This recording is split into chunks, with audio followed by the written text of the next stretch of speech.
सोल्टिनी बाटो हुँदै सोल्टिनी भेटियो भने दिँदै जाने भन्ने प्लान हो क्या अब भयो भने केटी मान्यो भने लगेर जाने हो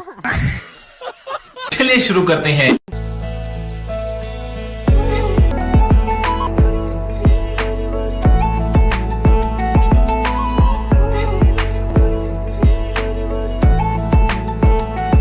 हेलो गाइज सबैजनालाई स्वागत छ फेरि पनि यो मेरो भ्लगमा आई होप सबैजना सन्चै हुनुहुन्छ होला अनि म पनि सन्चै छु आज चाहिँ म यो सुरुमखिमको डाँडामा छु कुन डाँडा भन्छ यसलाई भन्ज्याङ डाँडा सुरुमखिमको भन्ज्याङ डाँडामा छौँ अनि फाइनली म चाहिँ अब अहिले साथी उता गाउँमा आएको थियो अनि त्यही भएर साथीलाई पुऱ्याउनु जाँदै गरेको साथीलाई पुऱ्याउनु जाँदै गर्दा फेरि उता अब सुरुमखिमतिर पनि यसो घुमघाम गर्नु भनेर हिँडेको हो अब सुरुमखिमतिर कस्तो छ भने यो चमेरे ओडारहरू केहरू भन्ने ठाउँ छ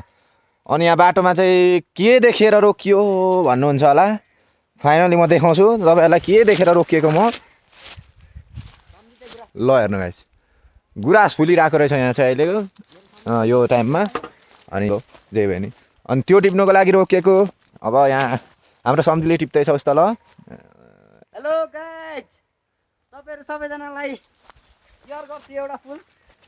अनि त्यसपछि त्यस्तै हो गाइज अब यहाँ गुराँस टिपेर हामी लाग्छौँ सुरुमखिम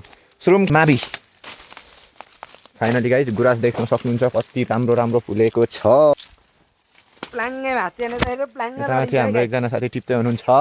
हेलो गाइज म चाहिँ देखिँदैन है यता अब चाहिँ लेख आइपुगिएछ जस्तो अनुभव हुन थाल्यो मलाई हल्का हल्का हैन अनि त्यस्तै नै हो गाइज भेट्दै गरौँ सुरुमखिमको कोलाई तपाईँहरूलाई चमेरे ओडार अनि अरू कुन कुन ठाउँ अरे काली खोला के काली पोखरी के काली पोखरी के पोखरी भन्ने ठाउँ छ तिनीहरू ठाउँहरू धेरै ठाउँ छ जे धेरै ठाउँ गइन्छ त्यो सबै अब अवश्य म त्यो भिडियो ल्याउने नै छु अनि त्यसपछि अब त्यो भिडियोहरू हेर्नुको लागि सब्सक्राइब गरिराख्नु होला अल डन गरिराख्नु होला अनि तपाईँहरूमा सामु मेरो भिडियो आइपुग्छ यहाँ चाहिँ अहिले गुराँस टिप्दै